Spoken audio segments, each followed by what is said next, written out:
Alright, great day Wonderlinks partners. So paano nga ba mag-book sa Wonderlinks? So halimbawa mayroon kayong client na nagpapa-quote, no? Mayroon kayong inquiry. So kung gusto niyo po yung screenshot ng Wonderlinks account nyo ay yung isesend mo sa client is pwede po yon. So ganito yung simple scenario paano mag-book sa Wonderlinks system. Okay, so punta kayo sa inyong browser, type nyo po yung dashboard.mywonderlinks.com or yan, ilalagay ko po sa video description yung link para mag-redirect kayo. So antayin lang guys na mag-boot up siya. So member term and conditions, so ayan. So wonderlinks.com, sign in na tayo. Click ko lang po yung email kasi naka-save na. Sign in lang ako. Yun, processing. So antayin na mag-boot up, pasok tayo sa interface ng settings ni Wonderlinks. Okay? Yun, medyo mahina yung ating signal.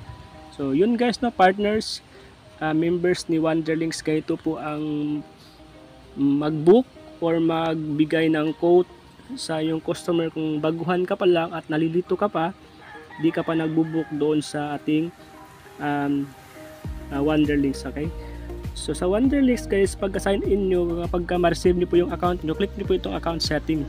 Okay? Mahalaga yun, no? Yun, ito yung setting. So i-upload nyo po yung logo nyo, yung yan, sorry. Yun, upload yung logo nyo, tapos dito yung markup, dapat yung markup ay nakaset na. So nilagay ko dyan 199 yung sa domestic at saka sa 999 naman sa tawag doon sa international. Okay, so post in, i-click nyo ito guys. Hasan natin na yung tools, yan, brush tayo. Okay, yan, i-click nyo po yung arrow na yan, then select search flight. Okay, search flight lang, ayan. So search flight, so make sure guys na yung set yung markup nyo ay na-set na doon sa system, kasi yung lumalabas dito ay includes na po yung markup nyo. So like for example dito sa ating search flight interface, so halimbawa may client kan sa Manila, MNL, tapos kasi Kalibo, Aklan, no, I will put KLO, yun po yung code, no, Kalibo International Airport, Kalibo, Philippines. Okay, so click ko lang yung may sample, yung inquiry ni client is May, no, May 13. Okay, so ngayon i-search ko na, i-click itong search icon, yun. So magse-search yan guys. So fetch na, successfully fetch, yung sabi niya successfully fetch. So scroll down nyo lang kasi ando na yun sa baba yung mga tawag doon, yung mga presyo, yung date at saka yung mga airlines. So no, yung pinakamura dyan is yung AirAsia na 850 ng gabi, no, yan po yung pinakamura dito, 1685 yan. So kung gusto nyo yan, like for example ay kung gusto ni client makita yung mga presyo at saka airlines, click nyo pala yung screenshot nyo lang, tapos yan, i-search, i-send nyo sa client kung hihingi sila ng screenshot. Okay, so halimbawa ito yung 850 na sinilik ni client, no, 850 AirAsia, ano yan, May, no, yan guys, May 13 yan, Manila, Kalibo. So ngayon, so halimbawa nag-pay na doon si client sa 1685 mo, no, okay na siya sa 850 na oras at yung presyo is 1685. So wag niya nang mag-select ng flight. Okay, like for example, gusto ni client yung presyo na ito, bawa gusto ni client ito yung AirAsia, tapos 850 ng gabi, 1685. So na-receive mo na yung payment ni client. Ngayon punta ka ngayon sa yan, wag ka munang mag-select, no, yan, wag mo munang i-select. Okay guys, mamaya ka na mag-select, after doon makabook ka na sa doon sa meta-search. Yun, nag-pay na doon si tawag doon si client ng AirAsia 1685. Ngayon punta ka ngayon sa browser o sa meta search. Okay guys, so yung meta search na gamitin natin guys, kasi si AirAsia yung ano niya, yung airline. Si AirAsia po is pabor niya is good partner niya si Google Flight. Okay, so Google Flight tayo. Kung PAL naman at saka Cebu Pacific, doon kayo sa kayak.com. Okay, so ngayon guys, nakapag-pay na doon si client mo sa ibinigay mong screenshot doon sa 1685 Manila Calibo 13 at 8:50 ng AM. Punta ka ngayon sa Google Flights kasi nga AirAsia yun sa Wonderlinks na lumabas. Ang partner ni AirAsia is Google Flights. Best tandem po yung dalawa, no, kapag mura yung pag-uusapan. So punta tayo sa Google Flights, one way lang, no. Tagal. Okay, yun, one way. Yung inquiry ni client is Manila Calibo KLO May 13. Okay, yun, no. Ang kagandahan kasi sa Google Flights, makikita mo yung presyo, di ba? Yun. Tools tayo. Brush. Okay, so yan, no, yung presyo yung sa 13 is 1,023 yan. Okay, pero yung binigay natin presyo sa client is 1,200 1685, right? So click nyo lang May 13.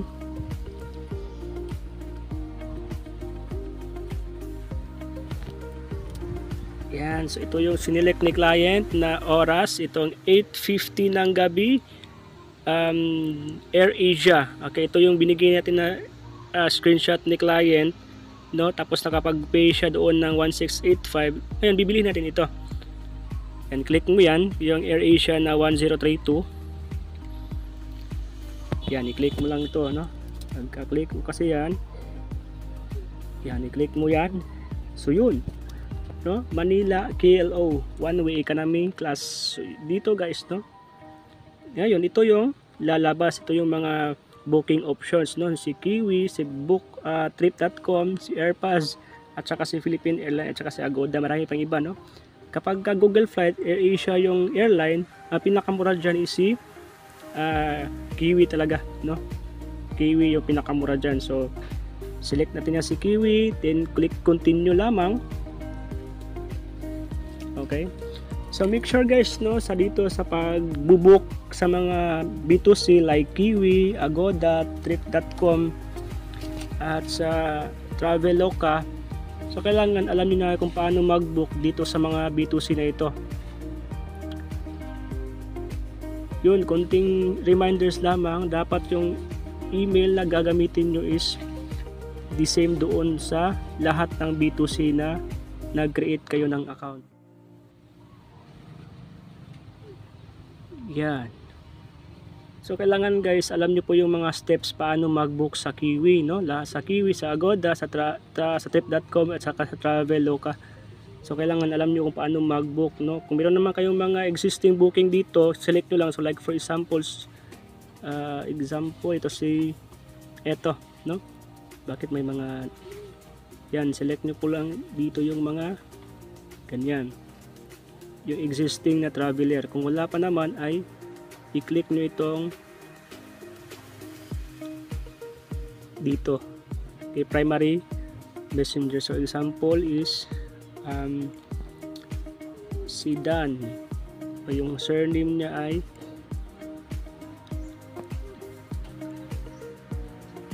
Pico,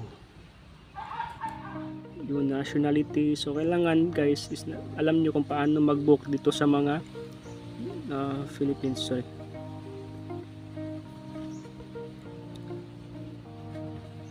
So sample yan, tapos gender, male yan. So yan guys, no, fill up nyo po yung mga date of birth na yan, yung mga personal, tapos i-select nyo po itong I don't need check baggage pa, hindi po siya mag additional ng charges. Okay, so make sure lang guys, alam niyo na kung paano mag-book dito sa mga B2C company na ito. Yung mga B2C company kagaya na Kiwi, ni Agoda, Traveloka, and etc. So like for example, nag-pay na kayo dito guys, no? Nag-pay na kayo using debit or credit card. So ito yung 1031 yung presyo. Ngayon after 5 minutes to 1 hour po magsisend si Kiwi ng itinerary at saka yung invoice. Yung itinerary na sinend ni Kiwi, wag niyo pong isend sa client niyo. No, sa inyo po 'yon. Sa inyo po yung record. Doon kayo may bibigay na itinerary at invoice si Wanderlinks doon sa client niyo containing your travel agency name, logo, address at saka yung permit at saka yung mobile number ninyo. So like for instance na book niyo na yung 1032 kay Kiwi. Yan. 1032. Punta kayo yun sa wanderlinks.com. Yan. So as is na na-book nyo na sa Kiwi yung 1032 tapos nag-send na ng PNR si Kiwi after 5 minutes to 1 hour. Yan, select kayo dito. Yan, so resume tayo. Assuming na binili na ni client, bubili na kayo ng ticket doon sa Kiwi based doon sa inquiry ni client na MNL Kalibo, no? Manila Kalibo or KLO po yung airport code ni Kalibo. So yung date doon is May 13 nyo. Huwag nyo pong kalimutan. Tapos click nyo itong search icon. So mag-fetch yan. Yun, successfully fetch na po yung ating ginawang search na Manila Kalibo flight. So ito na po yun. Diba? Ito yung date kanina na binili natin sa Kiwi, diba? So tandaan nyo yung date guys at saka yung oras, no? Dapat tugma doon. Sa Kiwi kasi 8:50 naka-military time po yun. Dito sa Wanderlinks. Doon naman sa Kiwi naman is naka 24-hour window po siya. Okay? So select nila po itong select flight na 8:50 PM.